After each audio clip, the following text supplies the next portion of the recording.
Now, on the first day of the week, very early in the morning, they and certain other women with them came to the tomb, bringing the spices which they had prepared. But they found the stone rolled away from the tomb. Then they went in and did not find the body of the Lord Jesus. And it happened, as they were greatly perplexed about this, that behold, two men stood by them in shining garments.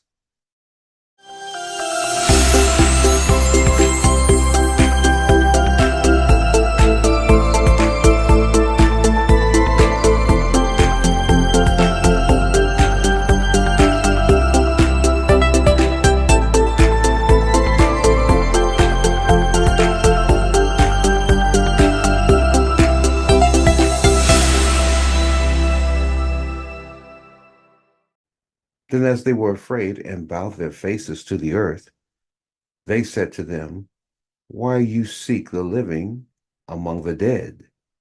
He is not here, but is risen. Remember how he spake to you when he was still in Galilee, saying, the Son of Man must be delivered into the hands of sinful men and be crucified, and the third day rise again. And they remembered his words. Then they returned from the tomb and told all these things to the 11 and all the rest. It was Mary Magdalene, Jonah, Mary the mother of James, and the other women with them, who told these things to the apostles. And their words seemed to them like idle tales, and they did not believe them. But Peter arose and ran to the tomb, and stooping down, he saw the linen clothes lying by themselves, and he departed, marveling to himself what had happened.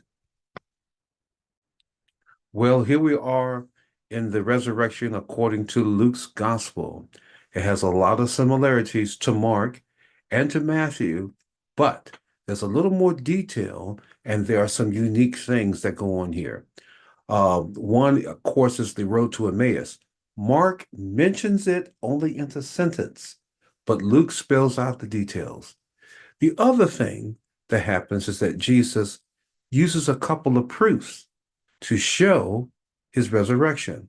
So I just want you to go with me on a great journey as we go through what the women and the apostles actually experience when the resurrection happens. They are totally astonished. And as I said in the other videos, the women didn't come to see Jesus arise from the dead. They came to anoint a dead body. That's what the spices were all about.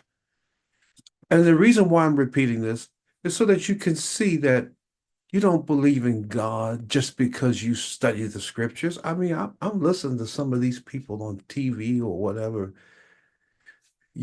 God reveals himself to you because the Father has willed it and made it possible. He drew you. He brought you to a place of brokenness. You don't serve God because you earnestly seek. Because the Bible is clear. In the prophets, they have all gone out of the way. They have all together become unprofitable. Now, look, if you're unprofitable spiritually, you're just not going to find Jesus. But thank God, Jesus finds us. So let's get into this unique account. Now, behold, two of them were traveling that same day to a village called Emmaus, which was 7 miles from Jerusalem. And they talked together of all the things which had happened. So it was, while they conversed and reasoned, that Jesus himself drew near and went with them. But their eyes were restrained, so that they did not know him. And he said to them, what kind of conversation is this that you have with one another as you walk and are sad? Then the one who was named Cleophas answered and said to him, are you a stranger in Jerusalem, and you have not known the things which have happened there in these days? And he said to them, what things?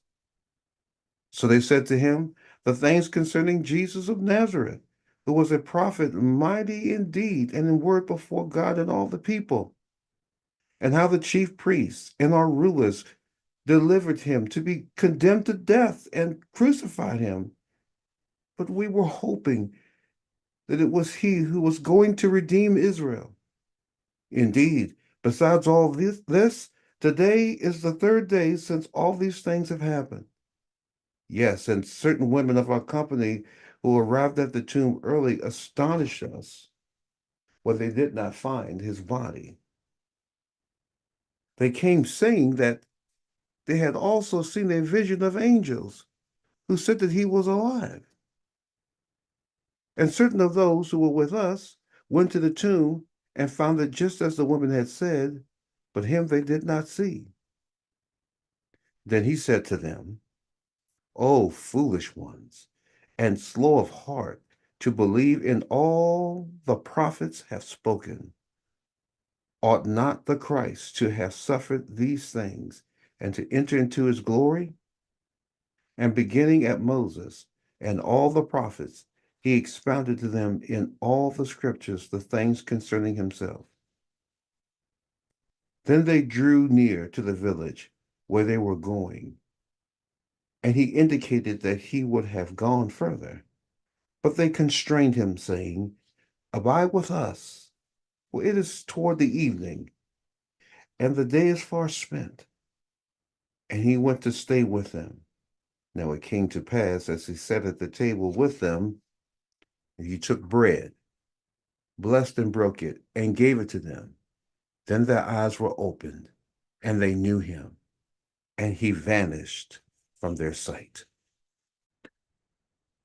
Now, as we look at the road of Emmaus, I want you to see something here that put yourself in the same situation as these men. You just saw Jesus die, and the scene was pretty bad.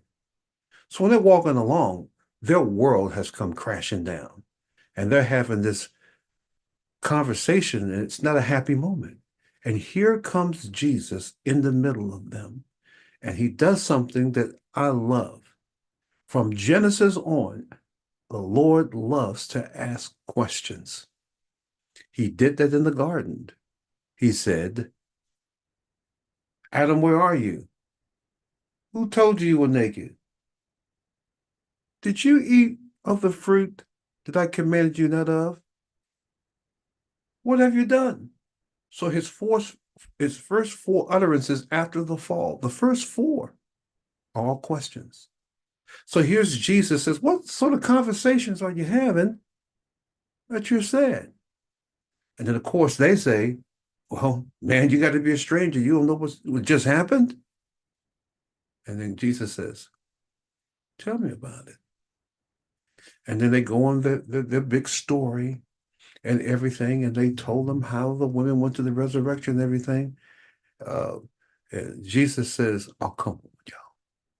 How foolish are you? To believe everything that the prophets had said concerning me, I had to suffer. And I told you myself, and I just want to make mention, my pastor told me way back in the 70s, he had from the four gospels derived 18 times. But this is where I want you to take comfort. Jesus took time to reveal himself to them and to deal with their disappointments and their pains. And he would have kept going, but they reached out to him and said, come on, stay with us.